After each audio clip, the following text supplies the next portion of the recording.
This video is for Celine Bethel to show her how to import the comma-separated version files, the text files that end in .csv that she downloads off of her TEOM for backfilling gaps when her data wasn't pulling into CREST, and also for filling in 2018 and 2019.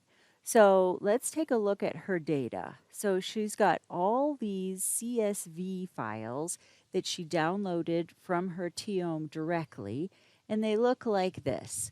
They've got the different headers, and the first value is date in kind of a weird format, year, month, day, and then time. And right now, CREST doesn't have the capacity to import data that has this weird time, year, month, day format. So we have to quickly import it into Excel. It just takes a minute. So let's open up an Excel file.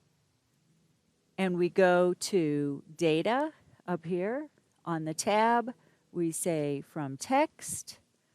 We find her file and we'll go in date order. So this is the data that ended on the 17th of January of 2020. We click Import, and Excel asks you some important questions. So is it delimited? Yes, it's comma delimited. And do we want to import the data starting at row 1? Yes, but we have to check my data has headers, and then Excel will know that first row is headers. Click Next, and here we click comma because this is a comma delimited file, and once you click that, Excel guesses, and you can just quickly check, yeah, those look correct, and you say Next.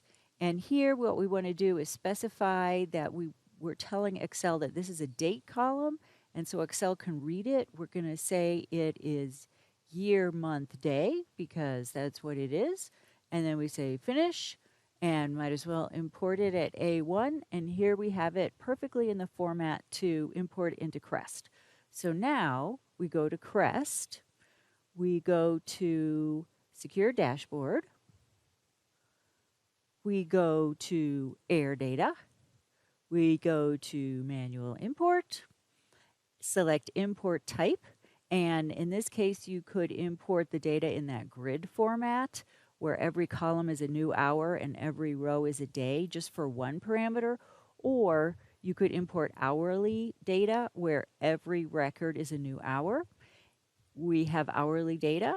We select Yerington. She has a site at Campbell Ranch. And here it says Select Import Template. So if you click down and you don't see anything, that means that there is no import template set up, but it's really easy to set up. So let's click on this that I've already set up, TEOM Import, and this is saved for her. And once you set this up, you can have multiple import templates if you're importing data perhaps from different sources or downloaded using different data loggers. One is off the internet, or however you work your data, you can set up an import template to import it. So this button here edits the import template. This button here downloads it just as an Excel file so that you can see the order of the columns. If you click this, you open up an Excel file that shows you what CREST is expecting. So in this case, for this import template, it's expecting month, month, day, day, year, year, year, which fortunately we have month, day, year, year, year. And then the second column is time in hour, minute, seconds, and that's what the CSV file and then the Excel file have, so that's easy. And then the third column is PM10. So let's take a look at this import template here, and we'll see that it specifies, it's called TEOM import, and it just says the third column is the TEOM mass concentration for an hour from this CSV format off the analyzer, and you can put this in the notes. This is what you're expecting when you download it directly off the TEOM, import it into Excel so that it's in this format. So it's all laid out here just in the notes. We're saying that it's tab delimited. We're saying that the local time is Pacific Standard Time, and the date is in column 1, and it's month, month, day, day, year, year, year. The time column is in column 2, and it's hour, minute, seconds. And then over here, and if you make any changes to this, you have to click Save, and then you can go to the column mapping. You could import other parameters in every record as well. Right now, we're just importing the PM10, and you can see that we have specified the parameter code 81102 PM10. This looks good. So let's go back to the import screen. And now it asks us schedule validation check. So do we want those level 0 checks where if it's outside a range, it gets flagged? If the value changes from one record to the next by more than, I think, 50 micrograms per cubic meter, we have in this case for the level 0 automatic validation checks, it flags it. Or if there's a stuck value, so more than n records, 3 or 4 or however many you specify, if as you do this import, do you want those flags to be applied for this imported data set as well as how you've got it set up for polling? Yeah, let's do that, because it's a pain in the to go through all of this data and say, ooh, is it out of the range? Did it change by one? More than we think is reasonable from 1 hour to the next? It looks reasonable, but it's really, really hard to tell just by looking at a big batch of numbers on the screen. So in Crest, all we have to do now is paste the data here. So let's go into our data.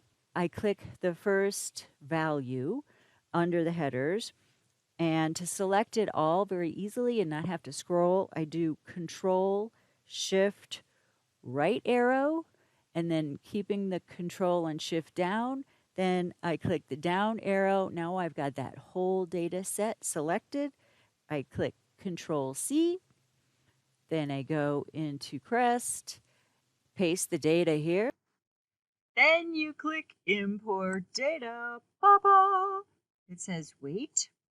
And then it tells you what happened when it tried to import those records into your existing data. It says 169 records were successfully imported. So let's view and import history.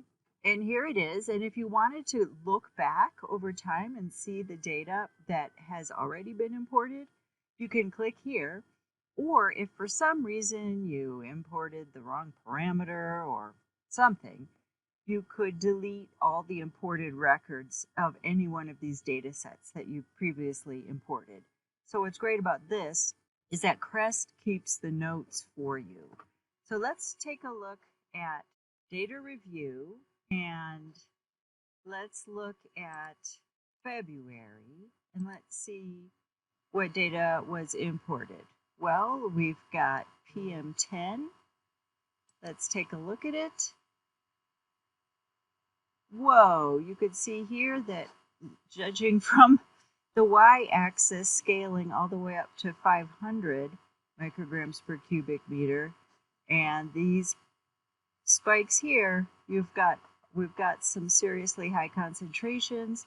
However, looking at this, it looks like it might be real data. It isn't just one isolated spike.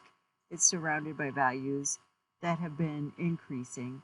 So before we validate this, we're definitely going to want to look at the wind speed, wind direction, or other parameters just to verify these spikes in PM10.